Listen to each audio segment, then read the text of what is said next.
G'day and happy Cocktail Fridays. As always, I'm your host Troy. Today we are making an El Torado.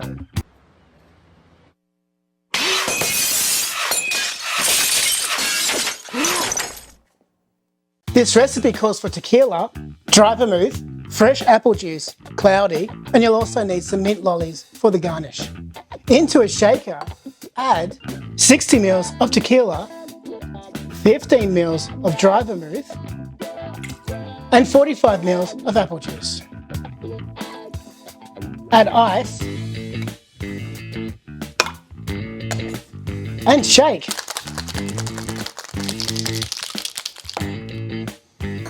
Add some ice to your glass and pour the mixture over the ice. Garnish with your mint leaves. And you're done. Tell us what you would do to improve this recipe.